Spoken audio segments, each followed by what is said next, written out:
আসসালামু আলাইকুম সম্মানিত ভাই ও বন্ধুগণ, শুরুতে শুভেচ্ছা নিন। বলতেছিলাম একটা কথা, আর বলার ইচ্ছাও ছিল না, কিন্তু বলতে বাধ্য হচ্ছি। কোমলমতি শিশুদের উপর মাদ্রাসাতে যে হারে প্রহার করা হচ্ছে,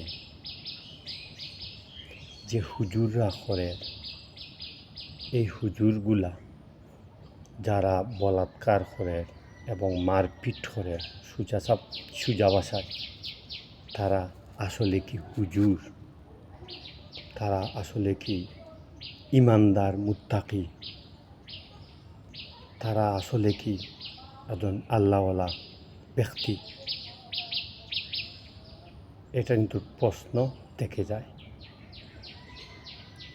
আজ অবধি কেউ খুঁজেছে যে কোন কোন লক্ষণ থাকলে একজন হুজুরকে মুত্তাকি বলা যায়, একজন হুজুরকে হুজুর বলা যায় না?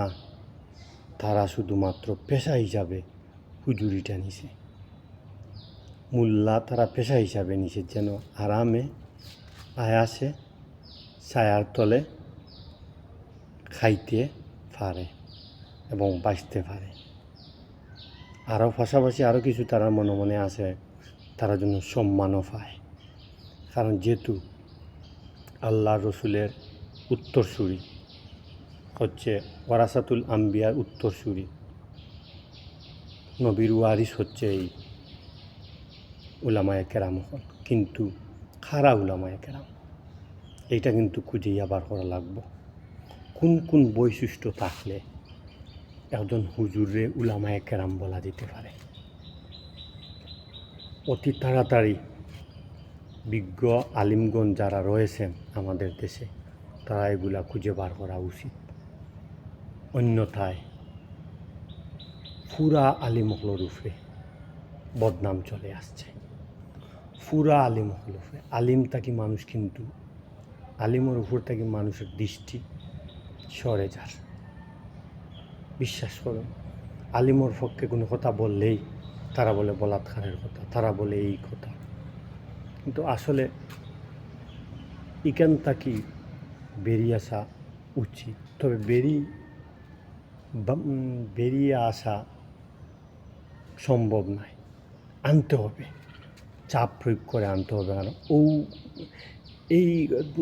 এই বিষয়ের উপরে দিয়া আনা সম্ভব হবে আমার মনে হয়। যেমন কতগুলা বৈশিষ্ট্য থাকলে একজন হুজুরে মুত্তাকি বলা যায়, এই গুণাবলী তার মধ্যে আছে কিনা, বিদ্যমান আছে কিনা। শুধু দাড়ি, টুপি, আসমানে জমিনে জুব্বা, এইসবে তো একজন মানুষের হুজুর হওয়া যায় না। হুজুরি তো হচ্ছে অন্তর, হুজুরি হচ্ছে তো আত্মার মধ্যে। দাড়ি, টুপি, এগুলো মাত্র লেবাস, মানে একজন মানুষের ফরজগারি একটা লেবাস। পুলিশও যেমন পোশাকে পুলিশ বলি, বিডিআরও যেমন আমরা পোশাকে বিডিআর বলি, ঠিক তেমনি ইমানদারি একটা লেবাস মাত্র এই দাড়ি। কিন্তু আসল বিষয় হচ্ছে অন্তর। অন্তর চিনতে হইব মানুষের, মানে হুজুর হল যে কোন কোন বৈশিষ্ট্য একজন হুজুরের মধ্যে থাকলে তাদের মুত্তাকি বলা যায়। কিন্তু তার অনুপস্থিতিতে তাদের উপরে কিন্তু সার্ভে করা লাগবে। করিয়া এই পরীক্ষার যদি পাস করে, তাহলে তারা মাদ্রাসার দায়িত্ব দেয়া উচিত বলে আমার মনে হয়। আর এইসব করবা কিন্তু মুহাদ্দিস হল ফতোয়া ফাউন্ডেশন প্রতিষ্ঠা করিয়া, ফতোয়া ফাউন্ডেশনের মাধ্যমে তারা এইসব করার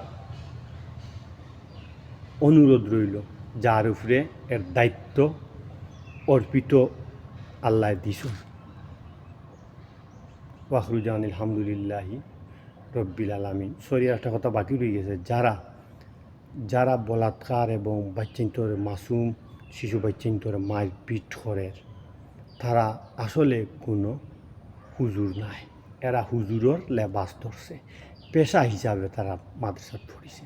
তে ফরিয়া একটু আরামে যেন খাইতে পারে, চলতে পারে। ওয়াহরুজ্জামান আলহামদুলিল্লাহ রব্বিল আলামিন। আসসালামু আলাইকুম।